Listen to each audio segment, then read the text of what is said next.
Hello, everyone, and welcome to Season 2, Episode 1 of the Big at the Back podcast. I'm hosting. My name is Tom. I'm wearing my sexy glasses today for those of you on YouTube. Matt, you're shaking your head, I'm assuming with admiration. How are you? I absolutely hate the fact that while that intro was playing, you put your glasses on. Absolutely disgusting. But other than that, I'm all right. I'm still a bit warm. I've just finished cricket training. As you can probably see if you're watching this, I'm still in my training kit. So, yeah, I'm just about cooling down. I've got my lovely cold glass of Dr. Pepper Zero. Jay, How are you, Tom? I'm good. I've got a nice warm mug of hot chocolate, which is exactly what you want on a 25-degree summer day, but it's delicious, so I can live with it. But we are back. FPL is back, and we have already kicked off our Big at the Back league. So for anyone wanting to join that, I'll get the plug in now. The league code that you need to type in is O for Oscar, W for Whiskey, Y for Yankee, G for Golf, H for Hotel, A for Alpha. That's OWYGHA. And we can't wait to compete with you all as I win FPL. 10 out of 10, first of all, for knowing your phonetic alphabet. I will give you points for that. And yeah, I'll also put it in the description to this video on YouTube. So if you are watching on YouTube, you can go and find the link to the league in the description. Yeah, definitely. It's also worth noting that I not only did the phonetic alphabet, but I did it properly. I mean, with the Yeah, phonetic alphabet, it's so tempting to just say things like P for pneumonia or X for xylophone or something along those lines. So I not only did it, but did it correctly and properly like a full-grown adult, which I think I deserve an extra gold star for. yeah, I will make sure that gold star is on its way to you in the post. So as FPL was back, we thought we would start the season as we mean to go on with doing our Big at the Back. And what we mean by that is we are going to look at the goalkeepers and defenders in FPL this year and talk about the pros and cons on all of them and who is good. We're going to do an episode later about midfielders, an episode later about strikers, but we thought let's stick to the back and go goalkeeper and defenders for this episode. Before that, though, we have got our first drafts together for FPL, and this is the first draft. It's going to change a million times over the summer. But Matt, why don't you talk me through your first draft from FPL? I hate it. No, it's one of those things, isn't it? Like, this is a very rough first draft as it stands for me. It will change at least 250 times between now and the end of this podcast. But like at the moment, and I seem to do this every year. I haven't got a Salah in my draft, and pretty much all of my drafts will not have Salah in until about an hour before the deadline on the first game of the season, when Salah will end up in there, just because that FOMO hits. But I'll quickly whiz through without boring you too much. So Sanchez is my goalkeeper, and my Caballero is my bench fodder keeper. The five at the back are Chilwell, James, then James Justin, Trent, and Romero as it stands. Midfield of Erdegaard, Luis Diaz, Jack Grealish, Jadon Sancho, and Bruno Guimaraes. And then a front three of Callum Wilson, Gabriel Jesus, and Erling Haaland. So I've gone for big at the back, obviously, with some big defenders there. Haaland as my main premium. And then I've gone for sort of middle of the range elsewhere. And that I feel like I've built a squad there rather than an 11 plus bench fodder. But that will probably change, as it always does for all of us, loads between now and the start of the season. Did you decide on a team name? I've actually gone for Hala Land. Nice. You're welcome for that, by the way. Thank you. Yeah, I will So- give you the credit for that one, because when it came out last night, I was far too distracted to be bothered to think of anything. So I will start with my team name because I think it's brilliant. My team name is It's Brittany Klitsch. No, it's Brittany Klitsch, and this is the team that's going to win FPL this year. So my first draft is Mendy's my starting goalkeeper. Olsen is my sub goalkeeper. Then across the back, I've gone Trent and Robertson. Then I've gone Reece James. Then I've gone Tomiyasu and Lucadinha, because obviously I've got to have Lucadinha. Across Oh the yes. Yeah, exactly. Across the middle, I've gone Salah, obviously.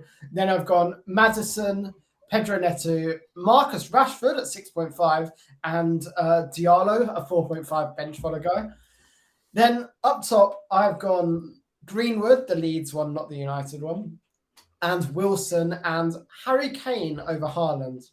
Now, whether I'm ballsy enough to stick with Kane over Haaland is another question entirely, but that's my team as it's lining up right now.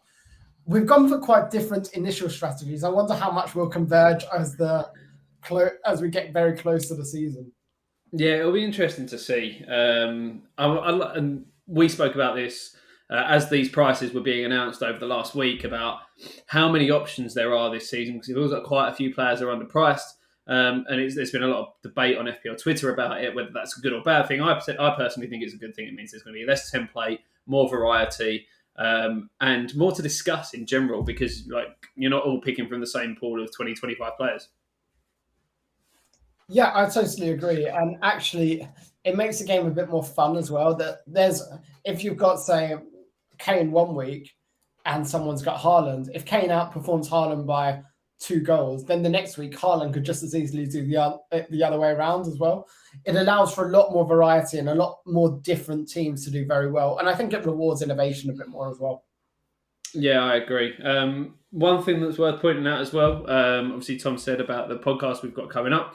Another thing we are going to do is we're going to do a joint big at the back team, which will probably be quite an interesting way of doing things. So it will probably be the week before the season starts. We will go through on a podcast, picking a squad of players, one person at a time. So one of us will take the first pick, then the next person, and so on and so forth until we've filled that squad out. Hopefully with enough money left in the bank to actually fill out the squad. Otherwise, it could be a little bit awkward.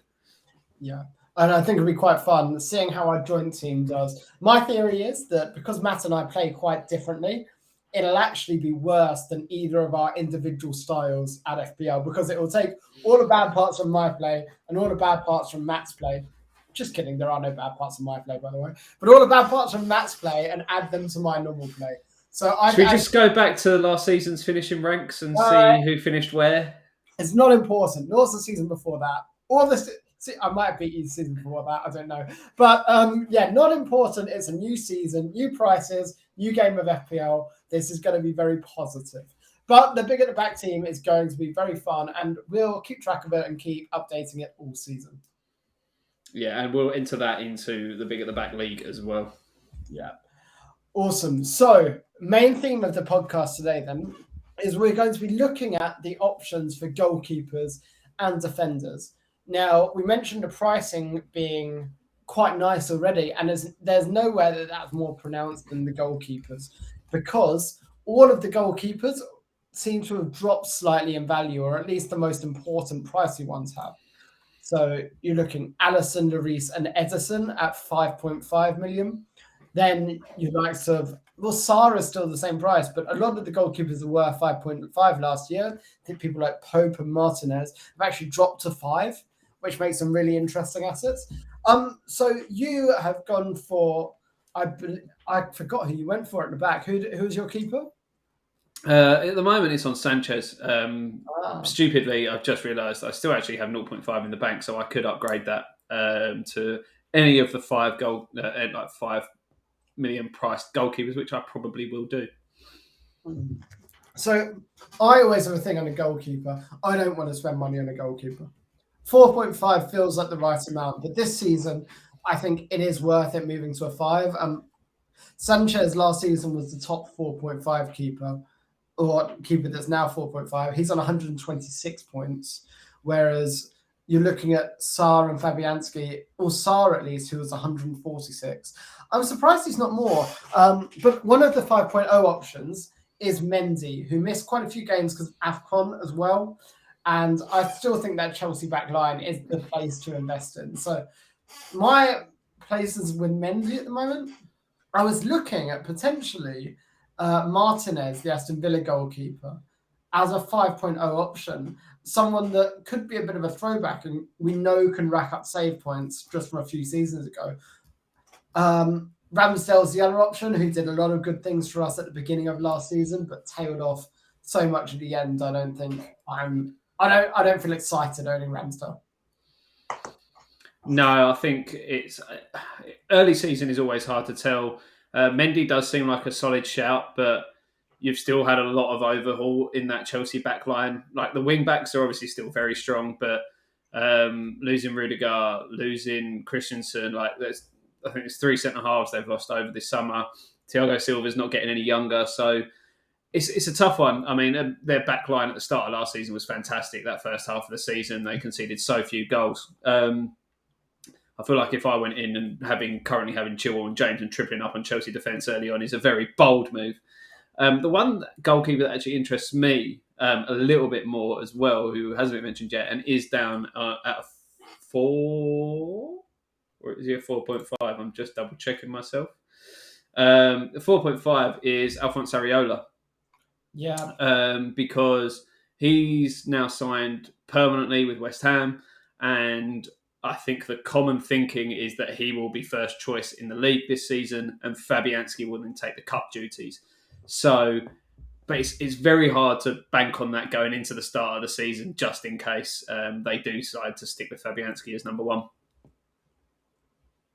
Yeah, I quite like the idea. And Fabianski is a great keeper. He has been for a long time, but he isn't getting any younger. And Areola was really good for Fulham when he was there as well. So I like the idea. I also think Nick Pope is worth a shout as well. Now he's at Newcastle. They could be a lot more defensively solid. So I think he's really worth a look in as well at 5.0.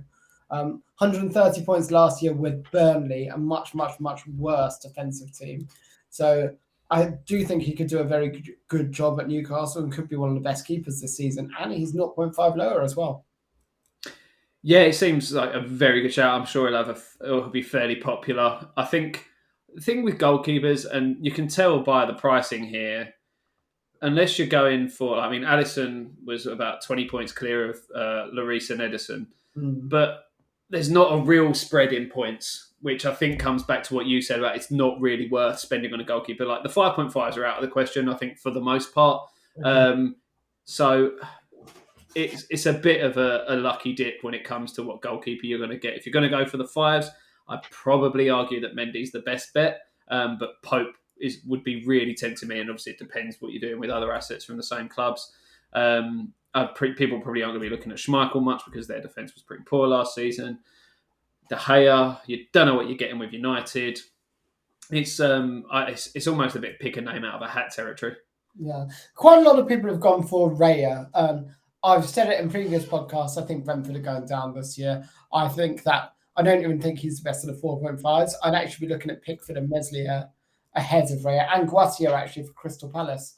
All, I think, better options than Raya at the back. Yeah, I'm struggling to get excited about Raya. I think people are getting on the Brentford hype train a little bit. Always remember second season syndrome is a thing. It is very hard to really kick on in that second season.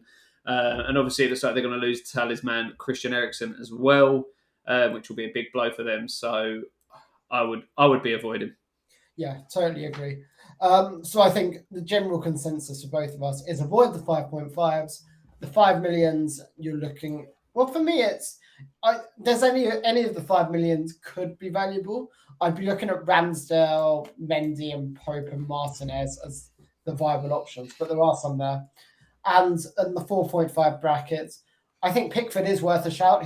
If they sort something out defensively, then maybe. But Sanchez, I think, is safer out of those. Yeah, Sanchez is definitely the 4.5 to go for. Obviously, he was the top scorer from last season. It's a 4.5. Everton just seems like a real hard avoid at the moment, especially in the early part of the season before we have any data to go by. And when you've got Michael Keane in front of you. They've got a nice, easy first game as well, hosting Chelsea. So, I probably wouldn't be looking at Everton, at least at the start of the season. Cool. No, I agree. Goalkeeper discussion. Tick. Done. Now for the part we've all been waiting for.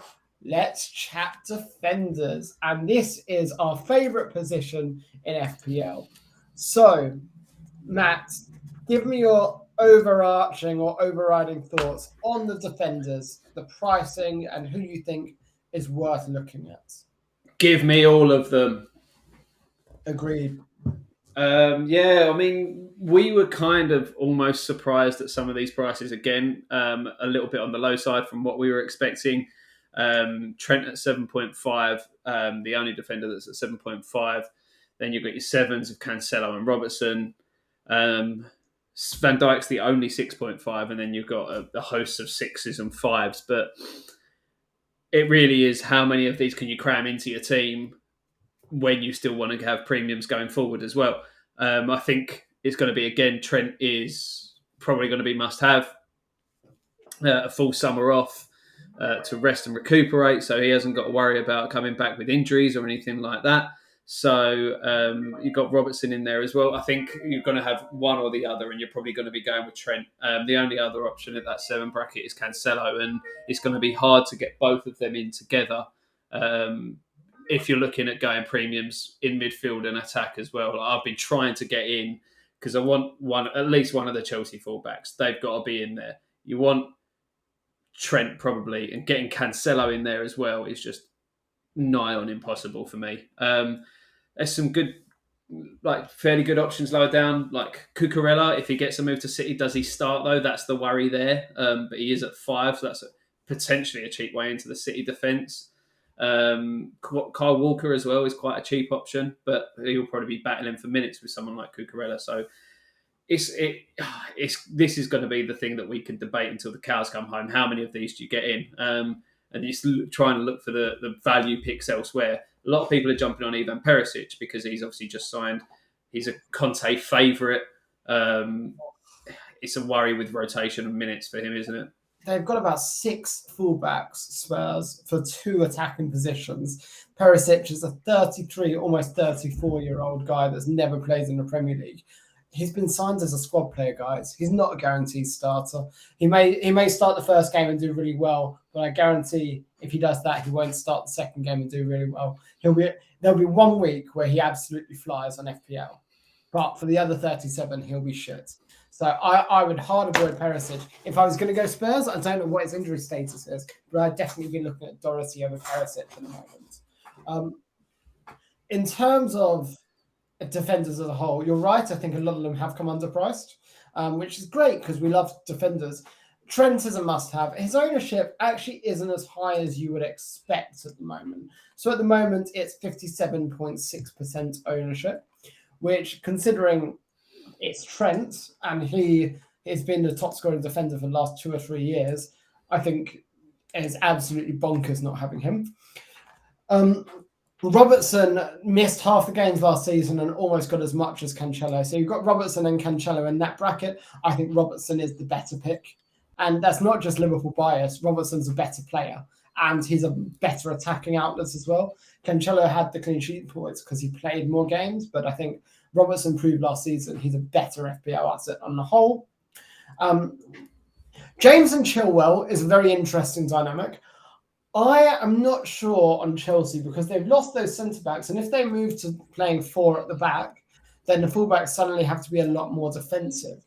So I'm not sure that it's an absolute necessary having one of James or Chilwell. If I was going to have one, and I do, it's probably Reece James, but I don't think it's as necessary when you've got Laporte and Diaz, City defenders who are going to get a lot of clean sheets at the same price. There is a lot of interesting stuff further down there in the price brackets.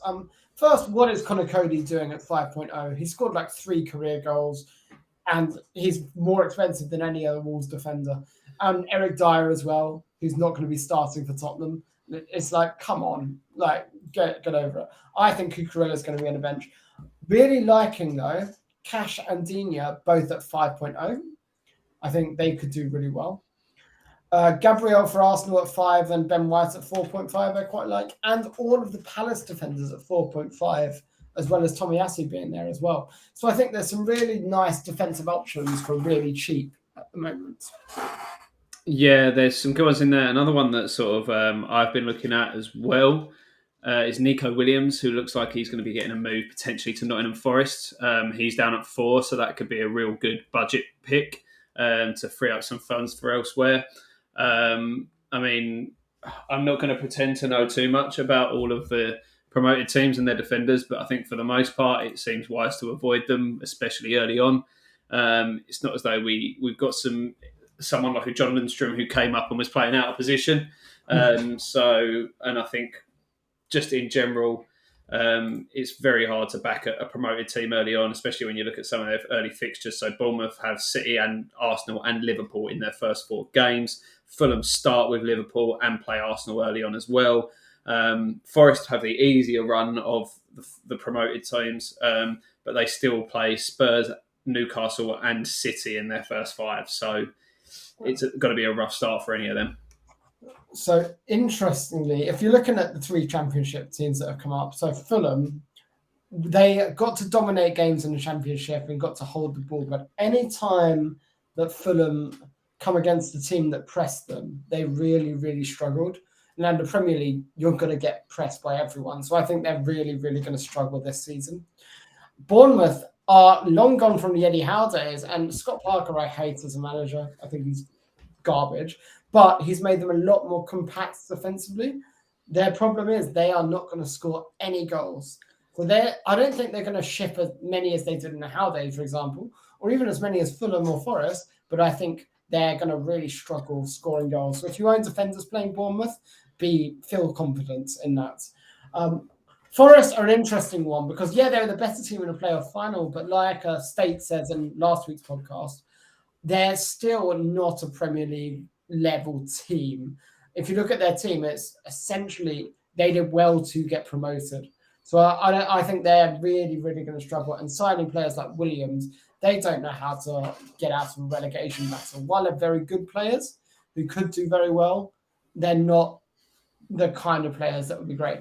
I saw Nat Phillips was looking at going to Bournemouth on a permanent as well. He did really well there on loan. He could be a potential 4.0 option in defence as well. Yeah, these are the sorts of players you want to be looking for, isn't it? The ones that are going to, because you're going to have a couple of big price defenders. You need 1 or 2 cheaper ones to enable you elsewhere. So anyone that's potentially a lower player at a bigger club who's on a small price that could get a move to a smaller club or a lower team lower down the table, should I say, is always an option to open up some funds elsewhere.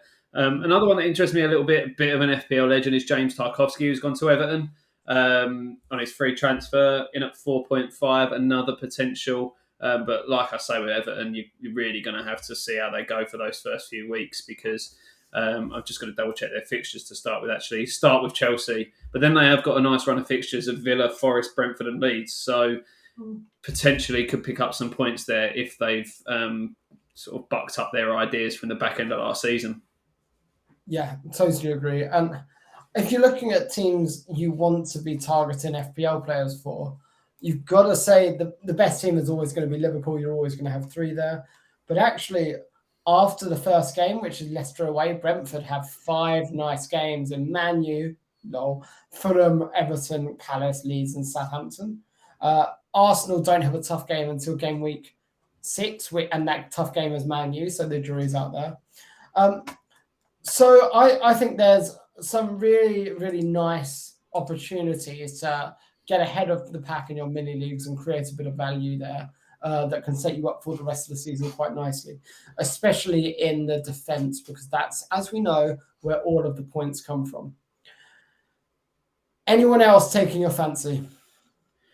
I mean, there's always your like the City defenders are always a bit of a tricky one. We've seen some rotation coming in, so there's not so much there anymore. You've mentioned the Crystal Palace defenders that I actually quite like the look of, but one I am looking at is Nathan Ake. I think is someone else who, if he can get a move away, there's been rumours of Newcastle as well. That could be an interesting one. And looking at other like defenders that have come into the league, so West Ham has signed Naya Fagued from the French league. He's in at a 5, I believe. I think that's probably Too much. going to be an avoid, for someone that's coming in as good as he has apparently been in France. I'm not going to pretend to know a lot about him. He's one that is going to be very much a wait and see. The other one that's coming to the league is Sven Botman, who has signed for Newcastle. He's in at 4.5, which is potentially a little bit more of a tempter. Yeah, both could be good options. One that I noticed has moved to defence is an FPL legend. Stuart Dallas is a defender again at 5.0. He's out till November, but once he's back, he could be a brilliant FPL option for that second half of the season. Looking at that, no one's going to remember how good he was as a defender for us. He just goes forward and scores goals. Leeds hopefully won't have the injury crisis they did last year. So I think second half of the season, he's one to watch and one to perhaps jump on a little bit early. Yeah, that's not a bad shout. Another one that I've just seen as well that I completely forgot and actually signed yesterday, I believe, is Tyrell Malacia, who's just signed for Man United from Feyenoord. And he is a left back / left wing back. He's Ten Hag's first signing, so that probably means you'd think he's going to go into that starting 11 probably. He is only 22. Does he go in over Shaw? Yes. That's probably, I mean, you'd probably imagine so, wouldn't you? But just looking at his overall stats, he's only got 4 goals and 8 assists in 98 games in the Eredivisie across his career. But one that I'm potentially keeping an eye on. Yeah, I just don't think Man U are a compact defence. So, and I know there's talks of them getting quite a few centre backs at the moment.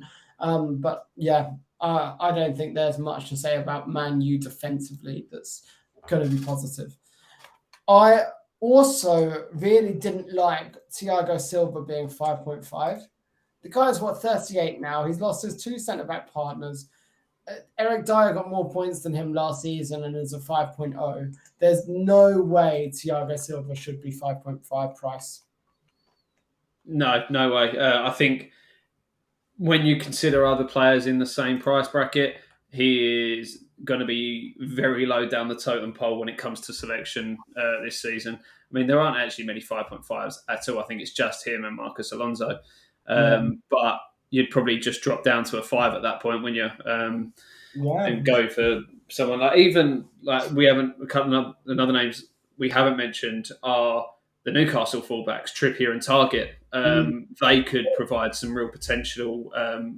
I think in defenders in general, fullbacks are the way to go. If you can load up on fullbacks, then because they're the ones that you're going to get your main attacking outlets. Your centre backs might get a couple of headed goals throughout the season through set pieces, but you want your wing backs bombing on. They're the ones you want. So your Spurs wing backs, your Liverpool wing backs, your City wing backs, potentially Newcastle. All of my Masuaku.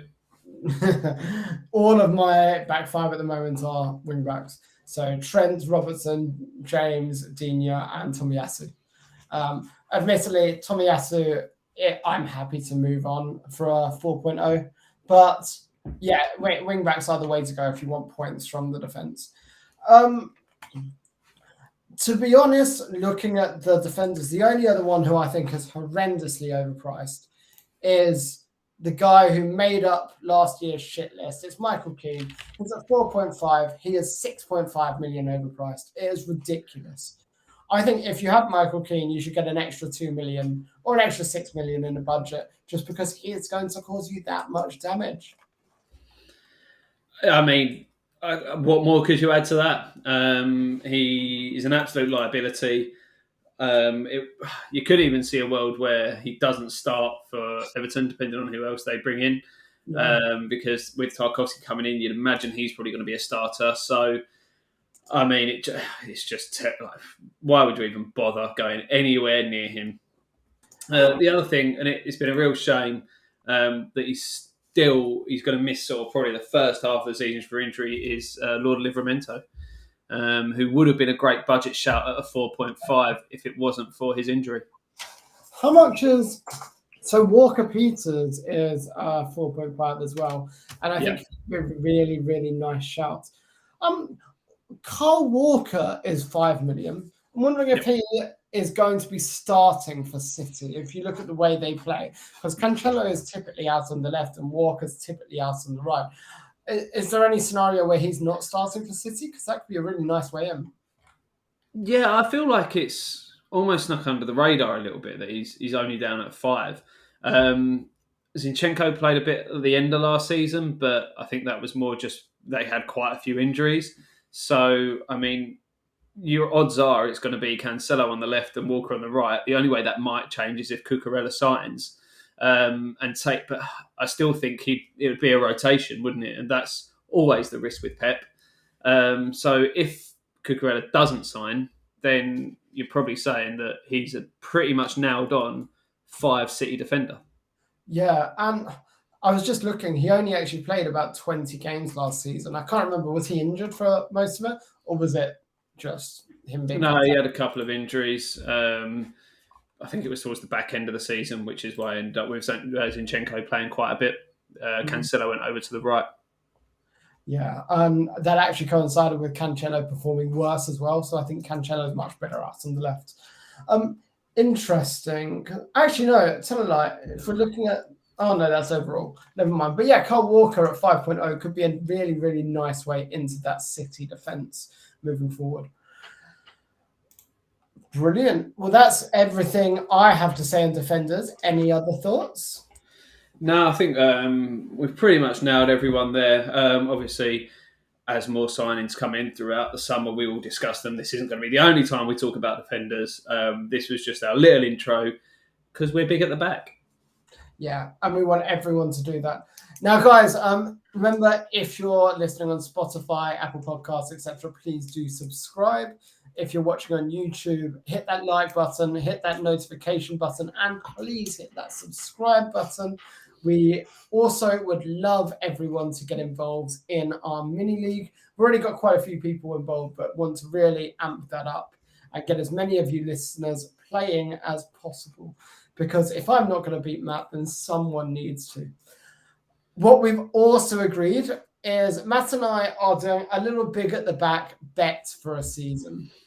So the loser gets their team name for next season picked by the winner. So you've got a whole year to think of what you're not going to call my team when you lose, Matt. Well, you say that now, but let's just wind the clock back, Tom. Look at the form table. You're sounding like a typical Scouser now before you'd won the league. Oh, it's our year. We deserve it. That is exactly what I sound like. I'm glad you agree. But yeah, that's going to be quite fun. It's how offensive do I want to go when I name your team? I could be incredibly bad, but we'll see how nice I'm feeling. Either way, it should be quite fun. We're both available on Twitter at Big at the Back.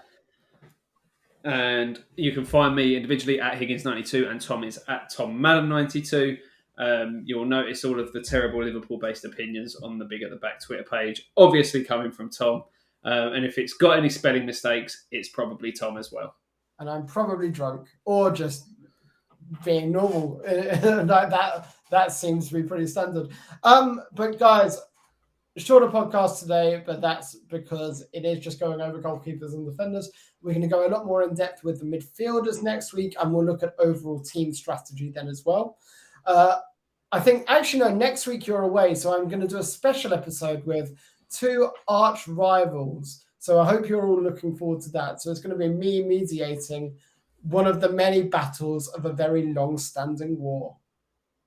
Yeah, it should be fun. Our two friends that have had a long-standing rivalry, not FPL based, but nonetheless, it should be interesting. I will be sat by a pool in Croatia for the week, so Tom will be leading you through the wacky world of FPL for 1 week only. It won't be quite as good as when Tom was in Greece, and I got all the lovely, lovely pictures of him for that week. Tom would do it, but he wouldn't have the first idea of how to put it together. Correct, I wouldn't. So instead, I'm bringing an Arsenal fan and a Tottenham fan, neither of whom know very much about football, but both of whom have entertaining bad opinions for us all to enjoy. So that's going to be great. Matt will see you in 2 weeks, and I will see you all next week. Have a great rest of the week, guys, and good luck. Send us your drafts on Twitter. We'd love to see them. Get involved, boys.